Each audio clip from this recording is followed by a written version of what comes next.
Welcome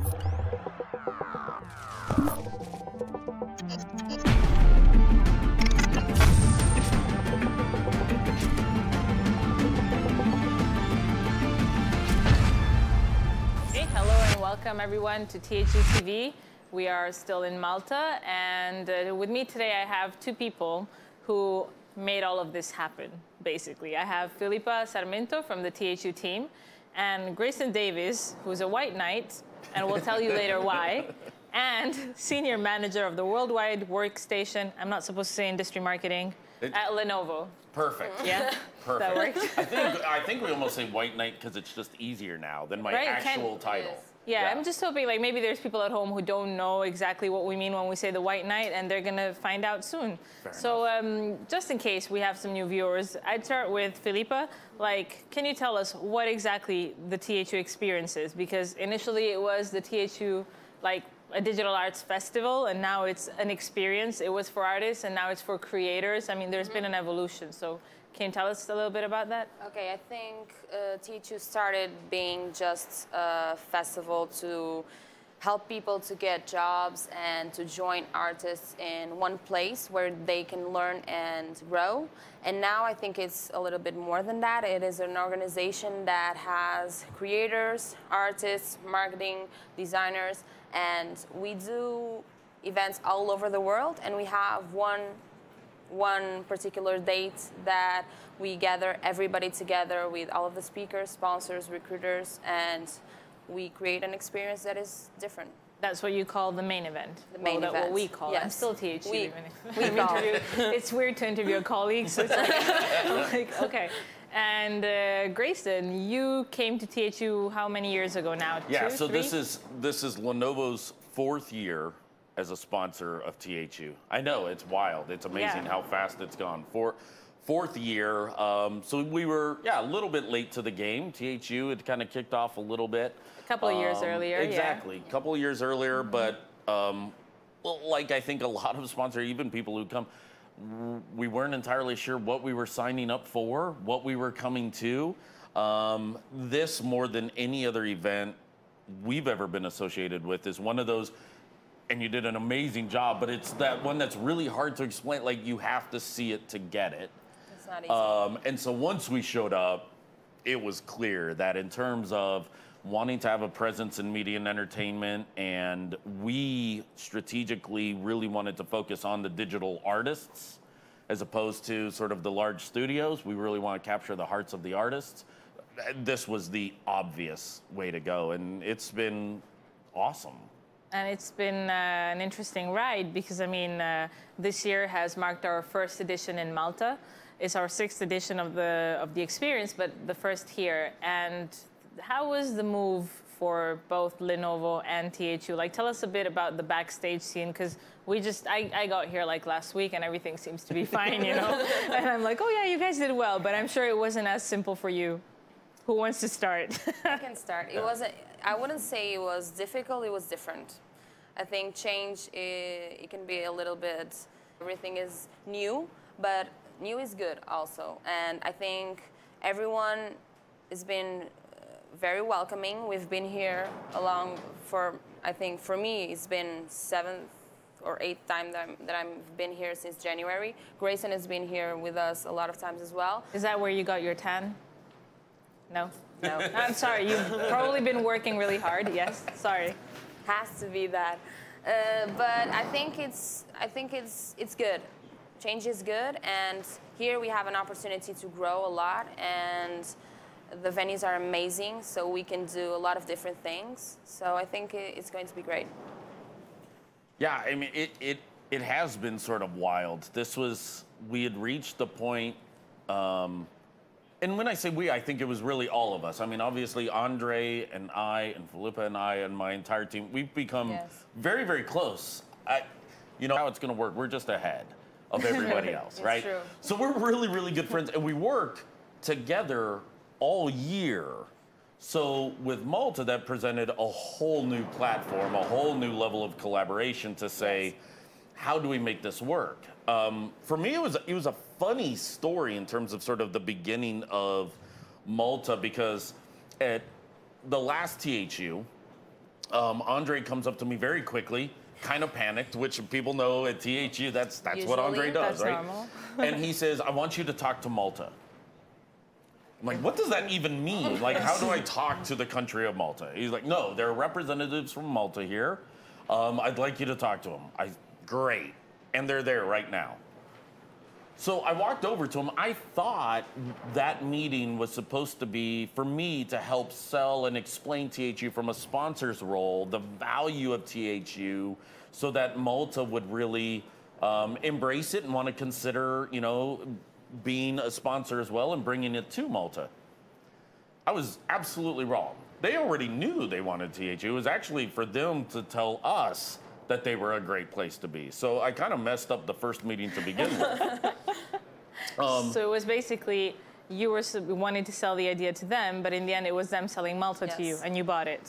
Yeah, they you know, they came with a lot of passion, a lot of energy. They explained their venues, but you can't really tell until you get here and you see them.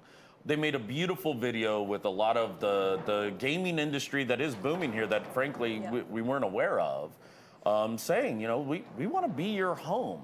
And that was the next step for the tribe was, you know, it's a week long of empowerment in terms of inspiration, great new art skills, and now with the B-sides, you know, some business tools and some acumen. So they were getting all of that, but there's something to be said for having a home that embraces you and loves you. And Troya was wonderful, and I loved Troya. And I think many people did. So this was a big step, and change and evolution is important, but you don't just change for change's sake. Yes. This was a change to where it was obvious that this is where it should be. The history of Malta matches all the feeling and the branding and the experience that we wanted to put forth, that it was now just a matter of where does everything go? Yes. But it was pretty obvious it should go here. Yeah, we were talking about it on one of our other shows, how there's like futuristic technologies and then like ancient history all meeting here in Malta. That's pretty impressive. Well, and you have that as part of THU, right? So, I mean, we've got fine art still taking place in the gallery, and I love that they're still, while even though, right, we're a computer company, we love the technology, I love that there's still the fine art in the gallery and going through there. I like spending a lot of time there, actually. I can't do any art, but I can watch people do it. You can pose for the live drawing. But then we've got talks on AI.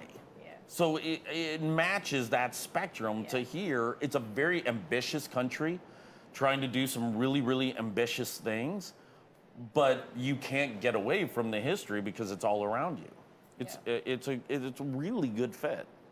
As THU, like, what were the main challenges that you had to overcome, like, to create this experience for us? I would say probably the venues in terms of creating experience, because the venues are much bigger than what we had. So we had to see how could we create an experience and also didn't lose the feeling that the tribe has of feeling all together all the time. And because it's a little bit bigger, I think the biggest challenge that we had is that. But I think we overcome that as well, because we created and walking into the city is all uphill, so people are kind of just like staying around. Yeah, I mean, that was part of the brilliance of Troya and Andre when he designed it, was people didn't know they were being tricked into going to a place you can't go anywhere else. You have to be there with everybody. And I've always said this about this event. I've never seen any kind of event where everybody attends everything. They are up super late at night, and there's talks at 9 a.m., and those talks are filled. I've never seen anything like it. So that was a big concern of, do we still have that togetherness and isolation? And luckily, while there is lots here, there are the two venues with the fort and the MCC and the people who manage it, to where we didn't lose that, even just within the first couple of days. Because I think it's one of the, it's a calculated risk. It is. We still didn't really know until people showed up, would that work? No, but I think it's balanced in terms of, you have on the MCC, you have all the activities that happen during the day, and then in the fort that is right next to the MCC, you can have all of the food, you have the nights time activities, you have all of the technology. So I think everything combined is good and it's balanced, so people don't feel like it's too far away. So I think it's, for me, I think it wasn't a challenge now. It was a challenge before, but now it's... Now you feel like it's more of an opportunity. Yes, I think it is. I've been really happy because it's one thing of like, okay, so for all of us who work on THU, we have to relearn everything. That means for the attendees, it's twice as bad, right? They've got, and I've been thrilled at how quickly and easily, and most of that credit goes to Filipa and the staff and everyone here at THU, which is the best staff at any event, anywhere you go. I have no problem saying it. I will embarrass her if I have to. And that's just how it is. That's true. Oh, credit to them that even just a couple of days in, everyone knows where to go. Everyone knows where to be. They're in awe every time they get there, but it's already become familiar, and we're only a few days in. Technically, a day in. Although the THU's funny that way. The opening ceremonies is always like, we have not a day the zero. beginning, it's like the middle. We have a day zero, and then we start counting days. That's how right. we do it. It's like ground floor, first floor differences. You know, you never figure that out. But in general, why do you think Lenovo is so keen on investing on these kind of experiences, like some THU? I mean, what's your interest? What's your agenda behind all of this? The most honest answer is because it's worked. It's been good for business. I mean, and that's just the fact of it, right? As much as we would love to give money to great causes and all, you can only do that so much. As a marketing person, I am not in the business of giving away money to charity. Not that that's not a great pursuit. It is. It's just not what my role is. I have to have a return on the investments that we make. And we've gotten a great return. What this has shown us is what it takes to earn people's trust and the value of that trust. That if you want to have a truly authentic relationship, long-lasting, profitable business, you have to invest in what those people care about first before you earn the chance to talk about what you want to talk about, which is, of course, our computers and systems. Our technology's all over the place. But if we showed up the very first time and tried to set up a booth and say, here's our systems and we want you to buy it and here's how much they get, what? They didn't come asking for that. What they first need to see is that we actually care about what they are trying to accomplish, what they're trying to do. And the artist community has legitimate challenges that this industry isn't very fair, to be honest. So we want to be a champion to try to help with that. And sometimes helping is being able to invest. We have that capability, so that's what we do. And because we've done that, we've won really significant business. Many of the knights have really stepped up and said, look, we used to use one of your competitors. We love that you guys invested in THU. Can we take a look at your... Now we've got a really great, relationship that's not about sales. It's about a win-win, profitable, true partnership. But we wouldn't do it if it didn't work. And that's kind of what I tell the other, potential partners and sponsors out there, and even the new ones that come on board. And of course, I talk to them because we have history now. And the lineup of sponsors now that is a beautiful lineup. They're people we want to work with as well. So it works really, really well. But that's what I tell them is, it works. But you gotta believe in the process. You can't get impatient. Your intentions have to be the right intentions. It has to be about the tribe. And for us, that's always sort of the guiding light whenever we do have disagreement or we're not sure what to do, is the phrase, what is best for the tribe? And that's Andre. Andre has had his finger on that pulse the whole time. And it's beautiful. And Filipa also just absolutely has that figured out. And so anytime, and it's become easy, because now after 4 years, we just trust that. Because it works. Yeah, there is a relationship of trust that has built along, in time with the people and stuff. And I noticed, there's a lot of familiar faces walking around this year as well. but there's also a lot of new ones. And I hear people coming out of the halls saying, "Oh, did you hear the talk? It's my first time here," and you know, just helping, guiding each other out. And how did you get that sense of tribe and community here in Malta this year? Yes, and I feel like people were afraid that we lose a lot of members of the tribe because we're growing and we're changing, and the location is different, and people thought that it was going to be a lot different. But we didn't lose any members of the tribe. I feel like 90% of the tribe that we had in the previous editions we have this year. And in terms of working with Lenovo, we have a rule that we don't say sponsorship, we say partnership, because we work together all year round. And like Greyson said, I talk with Cassidy and Jolene all the time. For me, they're like friends now, and it's true. And even during the event, if I'm really stressed out, the two first persons that I always talk is Greyson and Cassidy and ask for help, and they are like jump on it. It's fantastic in that way. And I think, like Greyson said, it's not, of course it's business. In the end of the day it is, but they see not a brand, they see they see faces behind the brand, and they makes them feel comfortable, and they trust the brand because of it, because they know who is behind it. And I think that has been a work that we are trying to do with every partner that we had, and I think it's really important for us to show. I think, you know, what I want the tribe to understand is when they see a slide that has all the sponsors, especially after a few years, because it hasn't worked for everybody. True. If we're being honest, there are sponsors who have come here with the wrong intentions and it flamed out, and it's great. You don't want every single sponsor. If they don't have the right intentions, they don't belong here. So it's just fine. So when they look at that list of the sponsors, that's their ecosystem. That's a support. It's not people who are trying to sell to them. That's their ecosystem they get to lean on. And the tribe has power in their collective numbers. They need to use that ecosystem to their advantage and tell them what they need and tell them what will help. And then when they have those opportunities to invest back into do it, because that investment comes back around in the form of those kinds of sponsorships. And I think they get that. It's funny because I remember, you know, working with Andre, and he's like, "Oh, we need more sponsors and more partners because, you know, we need them." And at some point it was more like, yeah, but they're not allowed to have any banners. They're not allowed to have any posters. They're not allowed to have a little corner where they sell their stuff.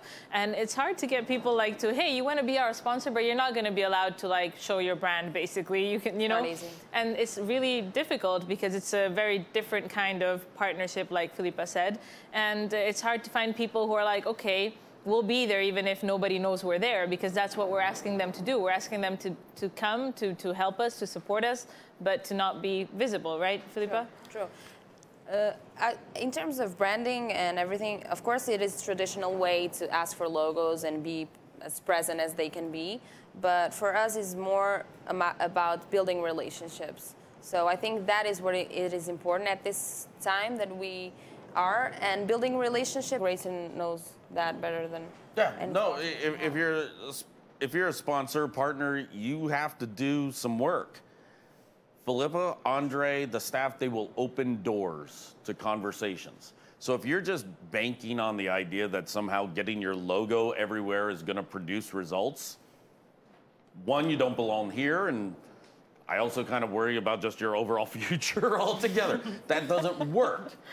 Yeah. When you come here, yes, there's an appropriate amount of branding. I think it's really appropriate because the brand that really matters the most is THU and the tribe. So you support that. But along the way, doors will be open, but you have to embrace those conversations. You're just like a tribe member. You have to get out. It's true. You're even doing it now by being live on TV because you're not very, this is not Filipa's comfort zone. No, I'm not feeling comfortable showing my face. No, I'm the backside always. But Andre is making me do this, so here I am.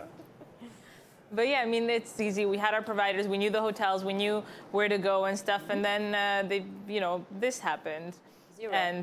Zero. Start from zero and again. How is it to build that kind of relationship from scratch? How was it, at least, with Malta? I mean, I'm not going to lie. It's not easy because you don't know the suppliers that you work, you don't know the venues, you don't know what you're allowed to do, how long it takes, because it's different.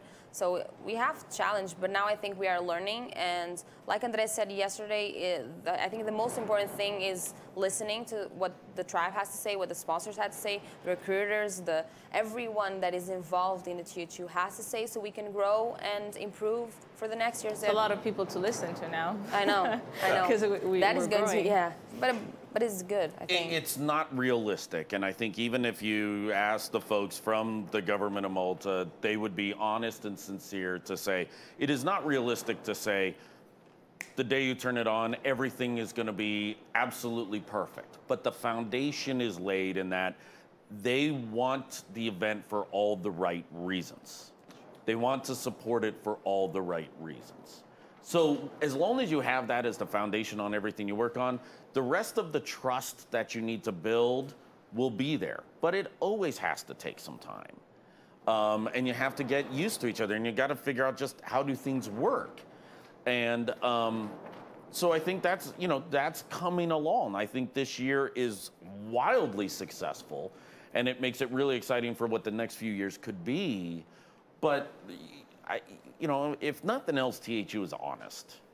And it takes time for greatness, but the foundation has been laid for it very quickly. So this year, Greyson, you're also giving a talk, right? I did a talk earlier today. Already? Yes, no, I did a talk earlier today. Very different from what I think, for those who had been around the last couple of years, maybe saw during the opening ceremonies, very different talk. Last year, I did a talk as well in the B-sides, talking about how I think the business world and the art world really need each other. And to be really honest, I walked away feeling like I didn't quite get it right. I felt we were still trying to sell the tribe on the idea that they need business, and they already knew that. They already got it. They want tools now. They want empowerment. Okay, we get it. Tell us how. So from that day, for a whole year, I've known exactly what I wanted to do, which was essentially a class on negotiations. Oh, okay. I had someone on the show earlier saying I attended an amazing class, so that was you. Oh, well, I hope. So yeah, and I think negotiations is very misunderstood in that the best negotiators are the people who look for win-win scenarios and can find really creative problems creatives are already built to be great negotiators, and I think they believe they're the last people who should be negotiating. And it's really not true. And so hopefully they learned a little bit today. One, to just get some rules and be more confident and comfortable in a negotiation so that they can get the value that they do rightly deserve, which is a problem. But also to learn that you're not selling your soul in a good negotiation. Your negotiations is going to be your whole life. It's how you build relationships. So doing it really well is really important. So it was great. I was very happy with it. Do you feel like you also learned from them, from the creatives, from the artists, from these people? Yeah, I mean, yeah, absolutely. It's made me gentler, kinder. No, it's taken some rough edges off, which have made me a better person and better at work. No, it has been enlightening in that respect. I've learned a lot from the tribe. Honestly, my wife is off to the side, and she would even tell you that from THU and all that, I feel a real obligation to give back now because I've taken so much, both in just the business success, and it's been good for my career and all those things that I can point to, but also just as a person. It's made me better. But when you go back to Lenovo, does the tribe talk to you during THU about issues they're having with technology? Like, you try to also, cater for their needs somehow? We're getting there for that. We do talk quite a bit. And so when they do look at some of the technology, I'll make some recommendations. We're still building trust over time. I think they very much still are appreciative for the support and all of that. Now we're getting to know each other a little bit more as people as we go. I think a little bit with sort of the White Knight and Lenovo and all that, I can tell sometimes they're a little nervous, a little shy to come up to me, and I think that's fading. And so even on social media, it's fading. So we're getting more and more conversations. It's really neat. By the way, we forgot to mention why you're the White Knight, but basically because Lenovo saved THU. Sure. and because it wouldn't have been able to, like, we wouldn't have been able to put it together without Lenovo. So yeah, that's why he is the White Knight. But feel free to talk to him, stalk him, have a beer with him. He'll love that. That's right. Sounds great. And so for the next week, like for the next few days, what is the thing you're most looking forward to? Don't say the end, please. I think for me, it's about learning. What can we improve for the next editions? And also to see how the tribe is reacting to everything, to the new activities, to the venues and everything. So I think for me, it's going to be a learning process for the next few days. I mean, it's always just the interaction and interacting with people, but in particular this year with artificial intelligence, and there's some talk on that and the significance of it across many different industries. That is a real talking point and situation right now that I'm very interested. It's a scary proposition for a lot of people. We're wondering where, you know, artificial intelligence has a fear element to it. We want to be a part of that conversation and facilitate that with these new technologies and art. What does that all mean for everybody, and what's the win-win scenario? And I don't have the answers. So I'm excited to hear from people who have opinions on it. So yeah, I'm looking forward to some of those talks that are a bit unique, but then it's always just, so yeah. All right, thank you very much for being on the show with me today. And everybody at home, thanks for watching, and we'll get in touch from Malta soon. Bye-bye.